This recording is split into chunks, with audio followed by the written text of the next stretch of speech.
Now, today we're going to be showing Wano City and maybe some of the other areas. So, currently, Wano City is actually still under development, so we're still missing some stuff such as gates and props around the world, and as well as maybe a building or two more. The player will see mainly Japanese type city their way through Wano. So, and as you can see, currently the outside of the city is a little bit of like a forest woods kind of thing, but it is planned to be changed to more residential homes, Japanese homes with backyards or front yards, you know, bigger lands. So that's the plan with the outside. Now for the buildings, we have 4 different building designs with 4 variants each. We went with a more Japanese like building is here with a backyard little post there, and another building we used all the way over there in another island. Then we have the double homes. Then we have the shop, one of the variants of the shop, where a player can see that there's like a little room there. So we're able to put an NPC in there that players could interact with. So currently the road is still in work in progress, as we have yet to decide on what will be the actual road. And there's multiple different routes you can take to go through the city, and as well as little yardways like this where you'll be able to encounter maybe an NPC or two, as well as maybe there'll be quest boards, opportunities here. Just hang out with your friends. So this is like more like a alleyway type home area, and so yeah, there's multiple ways players gonna be able to go through an area. And here, this is an area that's still in work in progress. As you can see, all of the buildings are still the same colored, and that's another thing, right? The roof colors are still to be changed. That's still something we're gonna work on. Yeah, so some areas already have like a little backyard areas within the middle of the town. That's to allow it for a more immersive play with backyards. Another variant, this is where we put a more Japanese style roof on the top. We also added a mini market that players will be able to go through. I was imagining that we'll be adding stalls that will have something you could buy with that, or at least have a lively atmosphere. So putting NPCs here that will make it look lively. We went with 2 different designs, the one that goes slanted downwards as well as the one pointing upward. As for this area, we've decided to have this one as a residential area as well, with a few shops. So buildings will have backyards such as this one.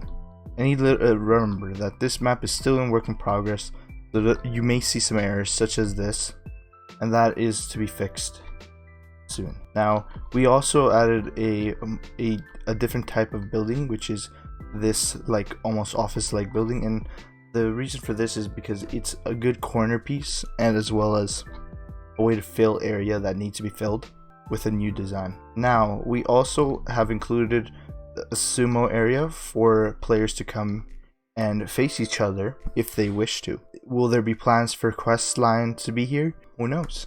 There's 2 ways to get through here, which is the main route right here, or the sub entrance right there. Like I said, there's multiple routes you can take to go through places, and currently a lot of work is still to be done to Wano, such as prop making to put around, more plantations, bushes, and different colored trees, as well as different colored roofs.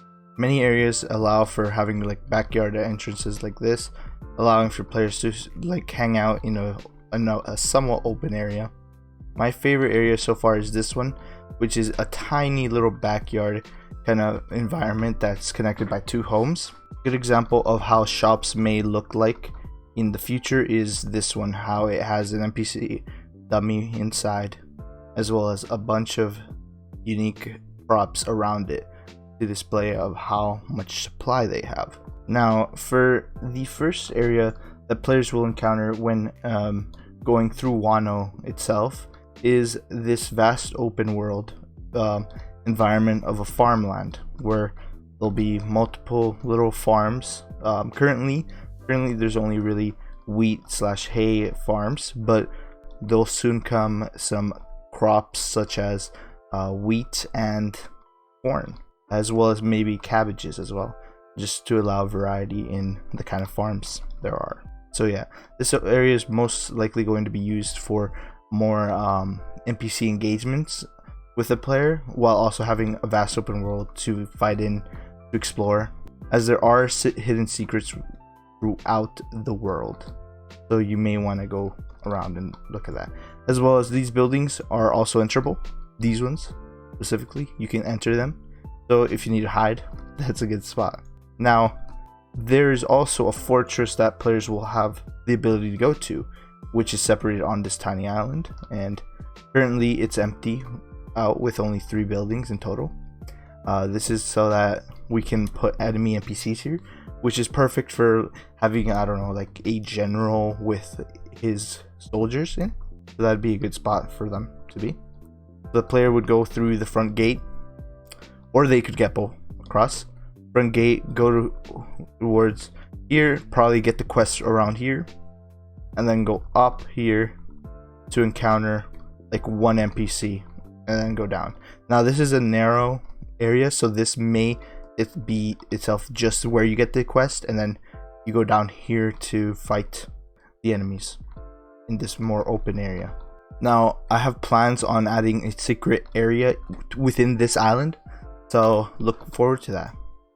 Now there's 2 ways you can get to the other side of this area, which leads to Wano City, and that's going through here, where there'll be water going across, and players will be able to go over here and into this area. Now this area is hiding a secret. Now players will have to find out what that secret is on a later date, because today I will not be saying where and what it is. Now that's one way. Now another way is if the player scales up to the top and goes over here. The player will then be greeted with a giant bridge that they'll have to cross. Now luckily, dropping out of this down to the water won't be fatal, so players won't have to worry about that. And then they'll have to cross and go down to get to Wano City, which will be filled with forests and other mobs that they'll be facing. And currently the goal is to have each side of this middle area be like kind of like a hub to the next island piece. So a good example is how over here, you can see my mouse, will branch out to another area, this one as well, and this one as well. So this centerpiece is like a hub of sorts for players to then gather here, go whatever route they wish to go to fight the enemies they wish to fight. The grass effect from the first island will be here, so it will look better as that comes out. Thank you for watching. If you liked the video, make sure to subscribe, hit the like button, hit the notification bell, as I'll need you to trust. Let's get to 2K subscribers. We're almost there. We're literally less than 200 away.